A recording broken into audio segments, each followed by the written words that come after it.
Hello friends प्रसाद academy रे आपनको स्वागत जनाऊँगी। देखंतु Odisha subordinate staff selection commission रो रिक्रुटमेंट को लेकिन आपण मानक पई वीडियो रे गोटे छोटिया अपडेट होईची जोटा कि मेनली आजिकार स्ट्राइक को लेकिन। तो आजिका डेट रे बहुत पिला माने स्ट्राइक को जाइथिले, तो सेही स्ट्राइक रो फलाफल कोन रहिची ए वीडियो माध्यम रे मु आपण मानकु जणेदेवी। तो चलतु डिटेल रे देखिबा। तो डिटेल रे देखिया पूर्व आपण मानकु गोटे छोटिया इन्फॉर्मेशन दे दूची। तो जो माने भी ओ triple S R I A R I I C D supervisor रो मेंस पे मॉक टेस्ट चाहते आपण मानकु मात्र 49 टंका रे 10 टी full length mock test provide करा जाउची। तो आपण माने प्ले स्टोर रो प्रसाद एकेडमी एप्लीकेशन डाउनलोड करके परचेज करि परिबे। एबे चलंतु डिटेल रे देखिबा कोन रहिची स्ट्राइक रो अपडेट।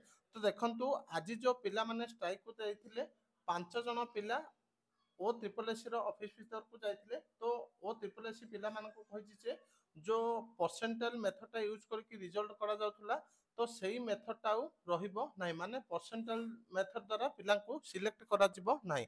आउ कोन रहिबो जति परसेंटाइल उठिला तो परसेंटाइल उठिकी नॉर्मलाइजेशन यूज हबो। तो ओ ट्रिपल एस आरआई एआरआई अमीन रो जो एग्जाम ता हबो सेतिरे आपनकर नॉर्मलाइजेशन रहिबो किंतु परसेंटाइल सिस्टम रहिबो नाही।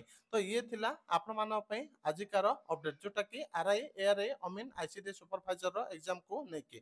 ता सहित जो माने ओडिशा पुलिस एसआई रो मॉक टेस्ट चाहते जोटा कि न्यू मॉक टेस्ट एबेकार ही। तो आपण मानक एटी कांटेक्ट नंबर दिया देछि, ए नंबर को कांटेक्ट करि परिबे। Thank you.